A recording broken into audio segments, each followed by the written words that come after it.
ನಮಸ್ಕಾರ ಸ್ನೇಹಿತರೆ, ಇಂದು ನಾವು ಒಂದು ಪ್ರದೇಶಕ್ಕೆ ಹೋಗಿದ್ವಿ. ಅದು ಯಾವ ಪ್ರದೇಶ ಎಂದರೆ ತಾಯಿ ಯಲ್ಲಮ್ಮ ದೇವಿ ಮತ್ತು ಮಾರಮ್ಮ ದೇವಿ. ಇದು ಬಳ್ಳಾರಿ ಜಿಲ್ಲೆಯ ಒಂದು ಓಬಳಾಪುರ ಊರು ಬರುತ್ತದೆ. ಅದರ ಪಕ್ಕದ ಒಂದು ಚಿಕ್ಕ ಗ್ರಾಮ. ಈಗ ನಾನು ತೋರಿಸ್ತಿರೋದು ಮೊದಲು ಯಲ್ಲಮ್ಮ ದೇವಿ ದೇವಸ್ಥಾನ. ನೋಡಿರಿ ಹೇಗಿದೆ ಅಂತ. ಇದು ಯಲ್ಲಮ್ಮ ದೇವಿ ದೇವಸ್ಥಾನ. ಇಲ್ಲಿ ಪಾದಗಳಿವೆ ಮತ್ತು ಬೇವಿನ ಗಿಡ ಇದೆ. ಒಳಗಡೆ ತಾಯಿ ಇದ್ದಾಳೆ, ಅದನ್ನು ಆಮೇಲೆ ತೋರಿಸ್ತೀನಿ. ಈಗ ಆ ಗುಡಿಯ ಸುತ್ತ ಇರೋ ವಾತಾವರಣವನ್ನು ನೋಡಿರಿ. ಇಲ್ಲಿ ಗಿಡಗಳಿದ್ದಾವೆ, ತುಂಬ ಚೆನ್ನಾಗಿದ್ದಾವೆ ಎಲ್ಲ ಗಿಡಗಳು. ಆ ತಾಯಿಯ ಸುತ್ತ ಇರುವ ಗಿಡಗಳು. ಇಲ್ಲಿ ಕನಕಾಂಬರ ಹೂವಿನ ಗಿಡ ಇದೆ ಮತ್ತು ಇಲ್ಲಿ ಬಿಳಿ ಹೂವಿನ ಗಿಡ. ಇದ್ರ ಹೆಸರು ನನಗೆ ಗೊತ್ತಿಲ್ಲ. ನಿಮ್ಗೇನಾದರೂ ಗೊತ್ತರೆ ಕಮೆಂಟ್ನಲ್ಲಿ ಇದು ಯಾವ ಗಿಡ ಅಂತ ಹೇಳ್ರಿ. ನೆಕ್ಸ್ಟ್ ಇಲ್ದು ದಾಸವಾಳ ಹೂವು ಗಿಡ ಇದೆ. ಈ ಗಿಡಕ್ಕೆ ತುಂಬ ಹೂಗಳು ಬಿಟ್ಟಿದ್ದಾವೆ, ಅವೆಲ್ಲ ಕೆಳಗಡೆ ಬಿದ್ದೋಗ್ಬಿಟ್ಟಿದ್ದಾವೆ. ತೆಂಗಿನ ಗಿಡ ಇದೆ ಮತ್ತು ಬೇರೆ ಬೇರೆ ಹೂಗಳು ತುಂಬ ಇದ್ದಾವೆ. ಇಲ್ಲೂ ಒಂದು ಹೂವಿನ ಗಿಡ ಇದೆ, ಇದು ಕೂಡ ದಾಸವಾಳ ಗಿಡ. ಇಲ್ಲಿ ಒಂದು 7-8 ವಿಧದ ಗಿಡಗಳಿದ್ದಾವೆ, ಅದರ ಹೆಸರು ಗೊತ್ತಿಲ್ಲ. ನಾವು ಈಗ ಯಲ್ಲಮ್ಮ ದೇವಿಗೆ ನೈವೇದ್ಯವನ್ನು ಅರ್ಪಿಸುತ್ತಿದ್ದೇವೆ. ತಾಯಿಯನ್ನು ತೋರಿಸಿಲ್ಲ ಅಂದ್ಕೋಬೇಡ್ರಿ. ಈಗ ನೆಕ್ಸ್ಟ್ ತಾಯಿಯನ್ನು ತೋರಿಸುತ್ತೇನೆ. ನೈವೇದ್ಯ ನಾವು ಮನೆಯಲ್ಲೇ ನೈವೇದ್ಯವನ್ನು ಮಾಡಿಕೊಂಡು ಬಂದೀವಿ. ಬಿಳಿ ಅನ್ನ, ಗೋಧಿ ಪಾಯಸ ಮತ್ತು ಬದನೆಕಾಯಲ್ಲಿ ಸ್ವಲ್ಪ ಎಣ್ಣೆ ಜಾಸ್ತಿ ಆಗಿಬಿಟ್ಟೈತೆ. ದೇವರಿಗೆ ಒಂದು ಎಲೆ ನೀಡಬಾರ್ದು ಅಂತಾರಲ್ಲ, ಅದಕ್ಕಾಗಿ ನಾವು 2 ಎಲೆಯಲ್ಲಿ ನೈವೇದ್ಯವನ್ನು ಅರ್ಪಿಸಿದ್ದೇವೆ.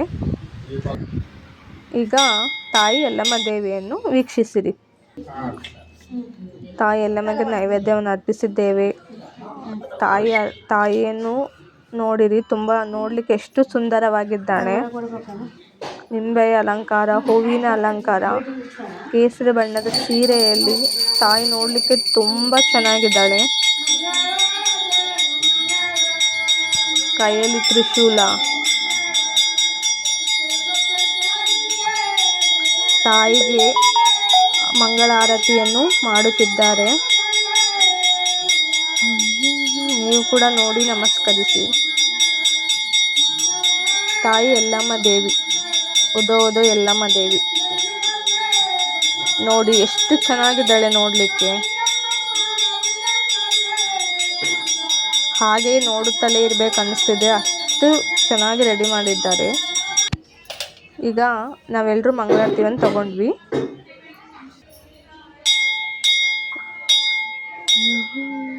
ಮಂಗಳಾರತಿ ಅದಾದಮೇಲೆ ನಾವು ಆ ದೇವಸ್ಥಾನದಲ್ಲಿರುವ ಒಬ್ಬ ಅಜ್ಜಿ, ಅಂದರೆ ಯಲ್ಲಮ್ಮ ತಾಯಿಗೆ ಪೂಜೆ ಮಾಡುವ ಒಬ್ಬ ಅಜ್ಜಿಯ ಆಶೀರ್ವಾದ ಎಲ್ಲರೂ ಒಬ್ಬೊಬ್ಬರಾಗಿ ಆಶೀರ್ವಾದವನ್ನು ಪಡೆದುಕೊಂಡೆವು.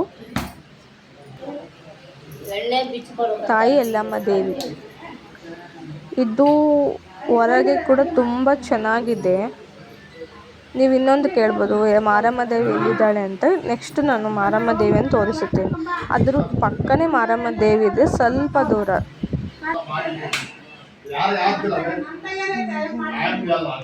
ಇದು ಪೂರ್ತಿ ಯಲ್ಲಮ್ಮ ದೇವಿ. ಇದು ಯಲ್ಲಮ್ಮ ದೇವಿಯ ಪಾದಗಳು. ತುಂಬ ಜನ ಕಾಯನ್ನು ಹೊಡೆದಿದ್ದಾರೆ. ನೆಕ್ಸ್ಟ್ ಅದು ಹೊರಗಡೆ ಇರುವ ಬೇವಿನ ಗಿಡದ ಕೆಳಗಡೆ ನಾಗಪ್ಪ ವಿಗ್ರಹ ಇದೆ.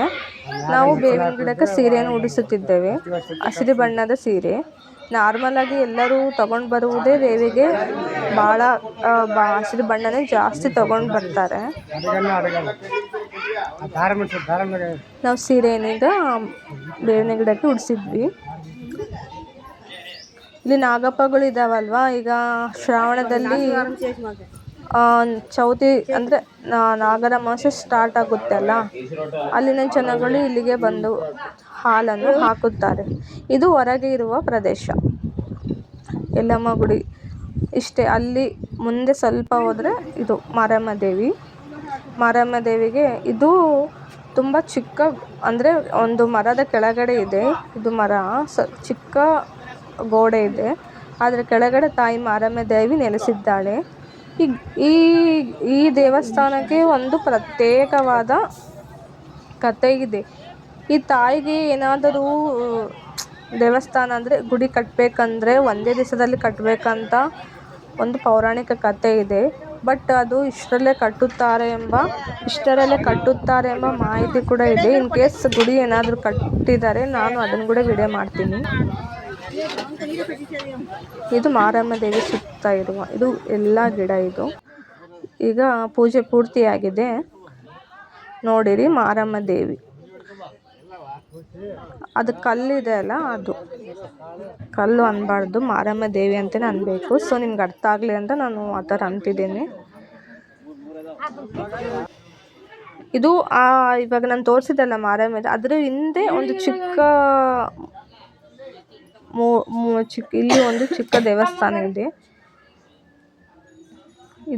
ಇದನ್ನ ಕೂಡ ಮಾರಮ್ಮ ದೇವಿ ಅಂತಾನೂ ಕರೆಯುತ್ತಾರೆ ಅಂತೆ.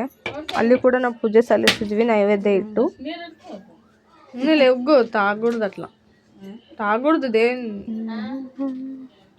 ಅಂದ್ರೆ ಇಲ್ಲಿ ಜಾಗ ತುಂಬಾ ಪ್ರಶಾಂತವಾಗಿದೆ.